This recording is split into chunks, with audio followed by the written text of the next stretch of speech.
Thank you, Kaylin. Appreciate it very much, and good to have you all on the line this morning. It was a tremendous honor to be able to join Speaker Pelosi, Chairman McGovern, Chairman Schiff, and Chairman Meeks on what was the first congressional delegation to visit President Zelenskyy and his top advisors and leadership in Kyiv since the start of this war. It was a long and complicated journey, to be sure, but we were welcomed warmly by President Zelenskyy.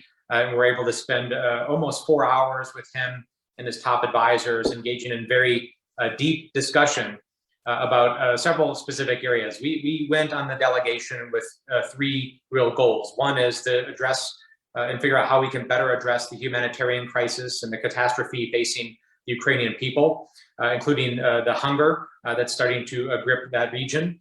Number two, how we can better support them through sanctions and economic pressure on Russia. And number three, what is the future of our U.S. military support and weapons aid over the next couple of months? I had the chance as a member of both the Armed Services Committee and the Intelligence Committee, and as a combat veteran, to really focus in on that third category, the issue of U.S. military support and weapons support, and was able to talk with President Zelenskyy for a very long period of time over dinner about the future of this conflict, what's happening in the South, and what they need. But it also became very clear that you cannot separate these three areas, the areas of sanctions, humanitarian and refugee support, and weapons support, that Vladimir Putin's going to press this invasion. He's not going to stop. He's getting more and more desperate and more brutal. We heard accounts of the systematic and large-scale rape of young Ukrainian women and girls, of the targeting of civilian areas, carpet bombing, the missile attacks on maternity wards, and now the blockade of food exports and the weaponization of food and hunger in this extremely brutal war.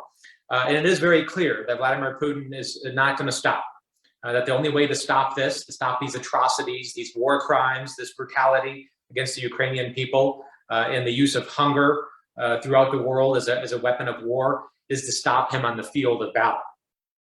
So I was able to really focus in on several areas of enhanced aid. He was very clear that the U.S. leadership so far in the use of very substantial U.S. weapons supplies and imports over the last couple of months have been decisive to the Ukrainian people, to the Ukrainian military, that they would not be in the position that they are in right now and would not be able to face the Russian onslaught without U.S. leadership and without the weapons that we have provided and the alliance, the NATO alliance that we have assembled to help provide weapons through other countries as well. And he was very clear and very thankful for that large-scale support. But he was also clear that this battle is changing, that it's shifting to the south and the east, that it's going to be a different type of fight, that it's moving from an urban fight and a fight in wooded terrain, where the use of guerrilla tactics and ambushes and anti-tank missiles are more useful, to a longer range battle, a battle that's going to involve artillery exchanges, rocket exchanges, and an offset of forces fighting at very long distances. That's going to require different types of support. So he asked for a couple of new areas and renewed focus on a couple of areas. One is lethal drones. He needs more sophisticated, longer range drones that can target, that have sophisticated precision strike munitions, and that can also return and be used multiple times and be rearmed. We have provided these kamikaze drones, the Switchblades and others, which have been very helpful to the Ukrainians, but they do need the more advanced drones that can do that targeting and be used multiple times over and over again. That was number one. Number two is increased shipments of U.S. artillery supplies, the 155 howitzers and the ammunition, which actually is en route, and we have made huge commitments to do that. But what we need to do is actually provide multiple launch rocket systems, what are these so-called MLRS systems, specifically the HIMARS wheeled launch rocket system, which has a significantly larger range and offset than the artillery units would, that would really have a devastating impact on the Russian military and provide Ukrainians with a new tool to defend themselves, but actually re-seize territory that was taken over by the Russians. So that was the second area. The third area were anti-ship missiles, in particular the Harpoon system. And this system is actually going to be really critical for not just the Ukrainian economy, but worldwide hunger as well. As we've often heard, Ukraine is the breadbasket of Europe and Africa and so many places around the world. They provide grain and wheat and sunflower oil and other critical components for foodstuff. They are sitting on about 12 million tons of supplies and agricultural products that they're unable to ship out. And in addition to that, in June, July, and August, they're going to harvest a new season of agricultural products, but they do not have the ability to ship it out. Historically, about 95% of their agricultural shipments leave via the sea through their southern ports, much of that through the port of Odessa. The port of Odessa is currently mined with anti-ship mines. The Ukrainians mined it to prevent the Russians from conducting an amphibious assault and invasion against Odessa, and those mines remain. The Ukrainians are unable to remove those mines until they have an equivalent defensive capability to defend against a Russian attack. And that would be Harpoon anti-ship missile systems. So if we can get them the anti-ship missiles, they can remove the mines. We can negotiate and set up a humanitarian shipment corridor to start getting food and agricultural shipments out of Ukraine, which would help alleviate and prevent hunger in Africa and the Middle East and so many places around the world. So 3 areas of priority that were identified.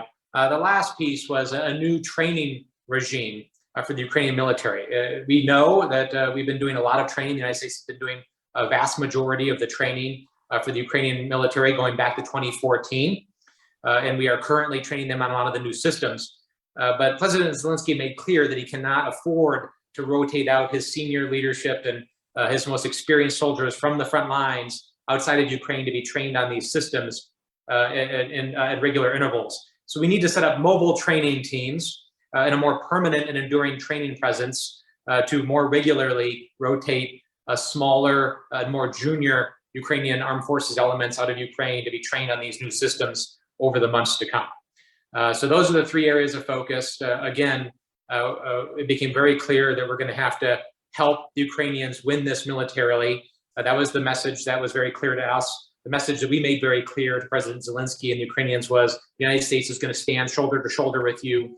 We are not going to stop supporting you, that we are in this for the long haul to make sure that you can be victorious on the field of battle and in this terrible crime that's being committed against Ukrainian people and the rest of the world as well. So with that, we will open it up to questions. And the first question will go to Jesse Paul of The Sun. Hey, Congressman, I wonder if you can share any insight into what President Zelenskyy asked for that you don't think that the United States can provide. Did he talk about a no-fly zone or any, troop movements or anything that you don't feel like, the U.S. should do? Yeah, Jesse, I didn't hear President Zelenskyy ask for anything that I don't think the United States is capable and could be willing to provide. There was no discussion of a no-fly zone, no discussion of troops on the ground, our U.S. combat presence. He understands that is not something the United States is willing to do. And I actually agree with the administration that should not happen. We cannot afford a NATO conflict against Russia and a direct U.S. involvement. But short of those 2 things, short of a no-fly zone and troops on the ground, we can do pretty much everything else. And that is continue to provide tactical and strategic intelligence to the Ukrainians, continue to provide training, and most of the weapon systems that they're asking for.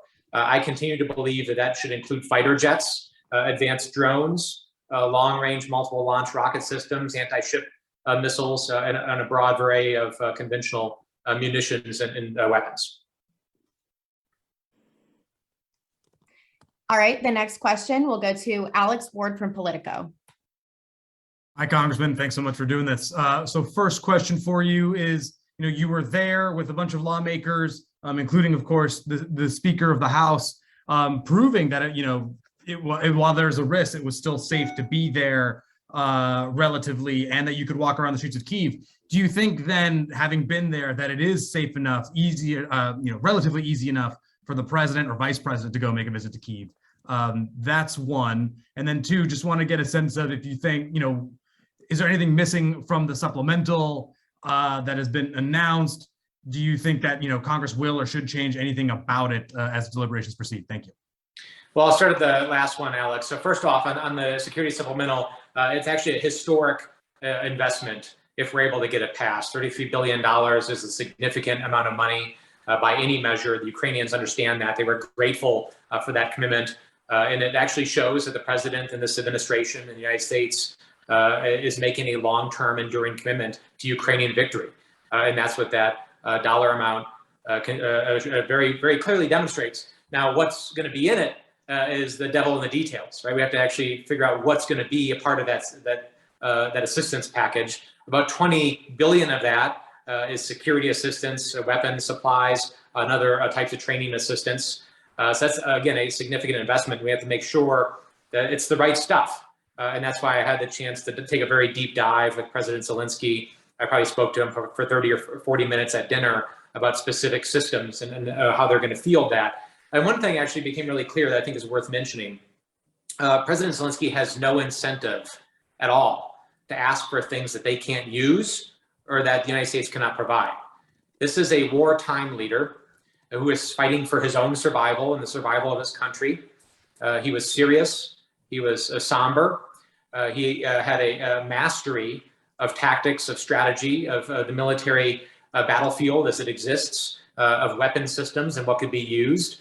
He was not asking for anything that they could not use. They have no incentive to do so, and it was not my impression that he was trying to do that. These are things that they think they can use, that they could field very rapidly on the field of battle.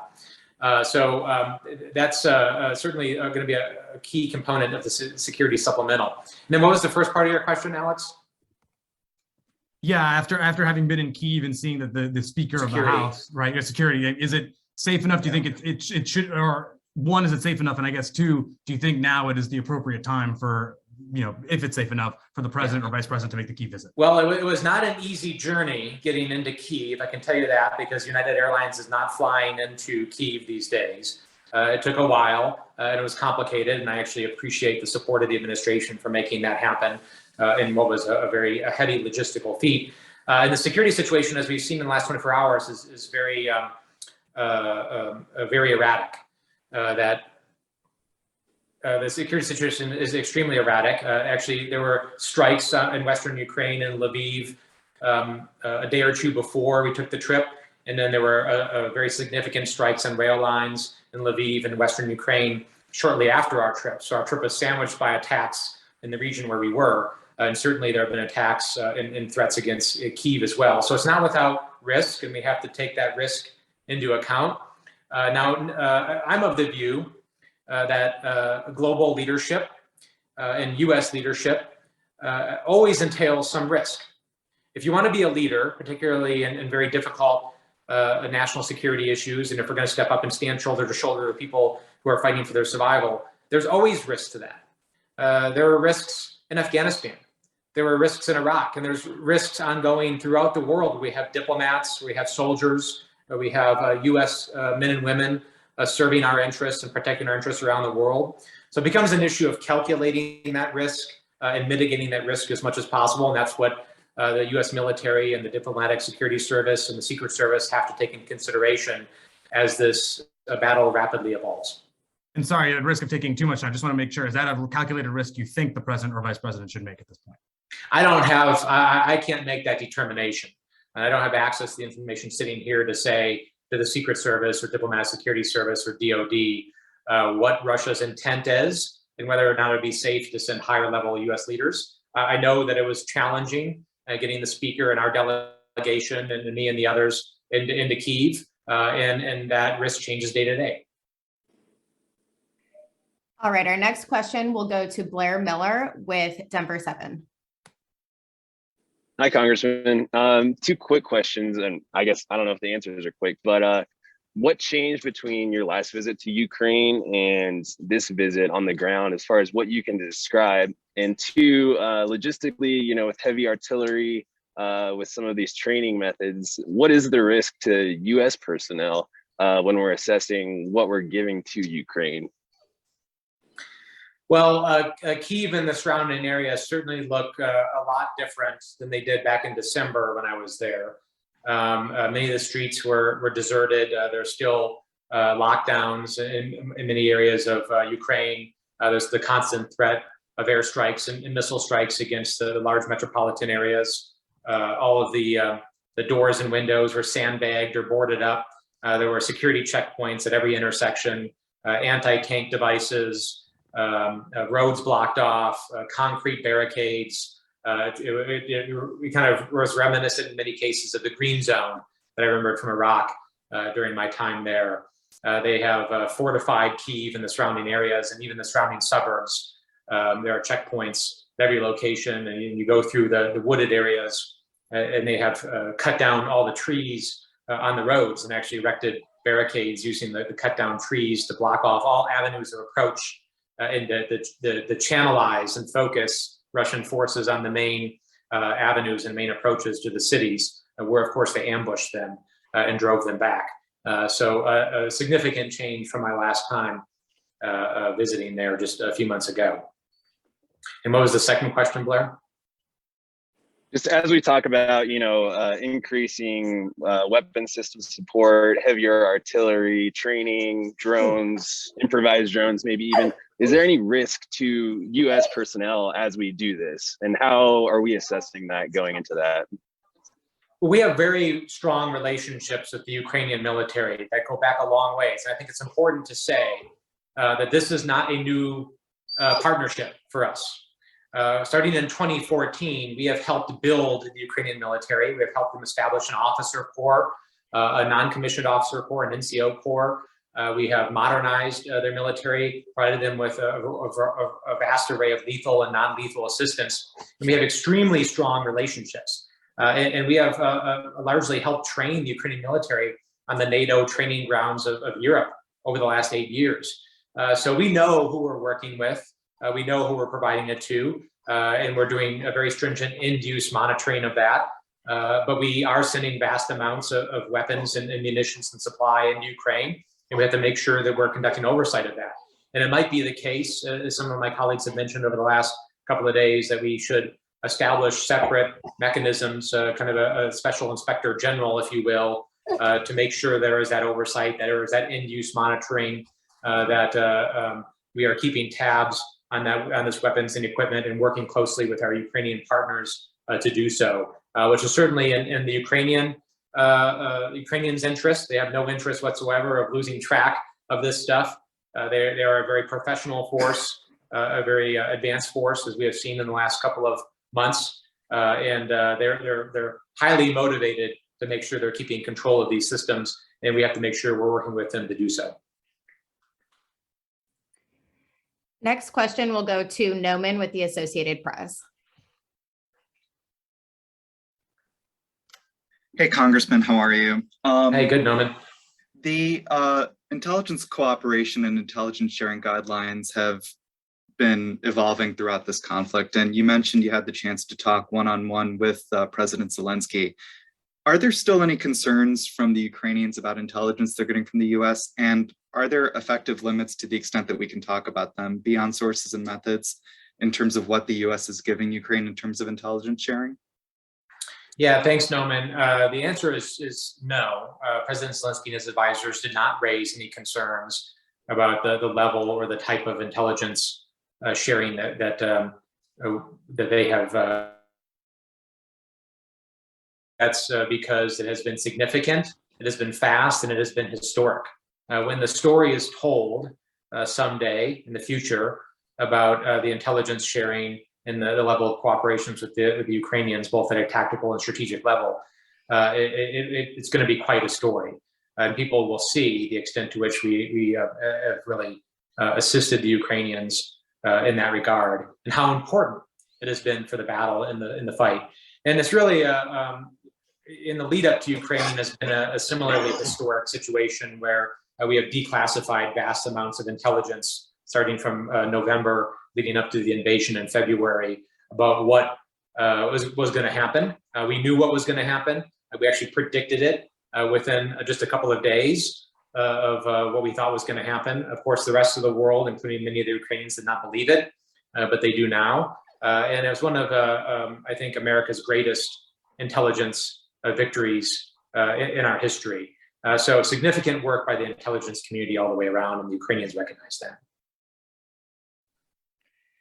Super. We'll just get to these last three questions before we drop off. The next one will go to Mike Litwin with the Colorado Sun. Hey, how are you doing today? Hey, Mike, how are you? I'm well, thanks. So I have a couple of questions. One, we're talking about being in it to win it. Who decides who wins it? The Ukrainians, the Russians, who? I mean, it seems right now like it's a very difficult war for the Russians to admit to losing. So how does one overcome that? And secondly, I'm not a military historian by a long shot, but I'm trying to think of an analogous situation where we've been so upfront about supplying arms to a country in a war that we did not eventually enter in some way physically ourselves. It seems like it's unprecedented, but you know more about that. Yeah, thanks, Mike. Well, the short answer is this is Ukraine's war. We are supporting it because we have incredible interests from a national security perspective, from a humanitarian rights perspective, from a refugee perspective. And this is truly Vladimir Putin and Russia trying to set a new precedent. And that precedent is if you are a nuclear armed power, you can take by force your smaller, weaker neighbors, and nobody can stop you. That is not a precedent that I'm willing to let be established, nor should we, I think, as a nation. So we have incredible and deep interests in helping Ukraine fight back. And it's Ukraine that will decide what victory looks like for them, because they are the ones being attacked. It is their territory, it is their freedom, it's their sovereign integrity and their democracy that they are fighting for. And President Zelenskyy has been very clear, and the Ukrainians have been very clear that they're not going to give up their country. They're not going to cede vast amounts of their country and settle with the Russians, nor should they, nor would we if we were in a similar position. And they're going to defend their people who have been the targets of systematic rape of young Ukrainian girls, of carpet bombing of civilian areas, of missile attacks on maternity wards, on mass executions of innocent civilians. That's what they are facing, and they are not going to tolerate it. So I do believe that this is a battle the Ukrainians are going to have to win militarily. I think they believe that, although they continue to keep the door open for resolution, but they also are being realistic about Vladimir Putin and who he is as a person. So I think they're going to have to defeat the Russian military and drive them out of Ukraine. And I think we can help them do that. And I don't believe there's a risk that we are going to send troops in, nor would I support that. And remember, I'm somebody who knows war. I know the atrocities and how terrible war can be. And I've spent the better part of the last 20 years trying to prevent endless wars and trying to end our war in Afghanistan, which I supported the president's effort to do so. So I'm not somebody who wants to go to war. I'm somebody who wants to avoid it at all costs. But I'm also somebody that understands that the world is a dangerous place. And if we don't support people who are have vested interests, that we're at greater risk. So we can do everything short of providing boots on the ground or getting involved directly. And I think we should continue to do that. And to answer your question, your last part of your question, I would resist getting involved militarily and sending U.S. troops or implementing a no-fly zone. I think the risk is too high of escalation, nor do I want to see us engaging in a war with the Russians. Yeah, I'd ask one more part, which is Russia has put itself in a very, very difficult situation. It's now in a situation where losing the war would be a huge embarrassment to the Russians. And how does that figure in, do you think, in what comes next? Yeah, it makes it challenging, and it does make it dangerous, because Vladimir Putin, he's all about projecting strength and trying to avoid any sign of weakness. And a defeat militarily is, in his view, probably an existential problem for him. And maintaining power, I think, is equivalent to a survival to him, and he's probably right, given some of the dangers that he faces internally within Russia. So yeah, he doesn't want to lose this, but he also controls the media and the source of information in Russia, and we continue to see that he spins this however he wants to spin it.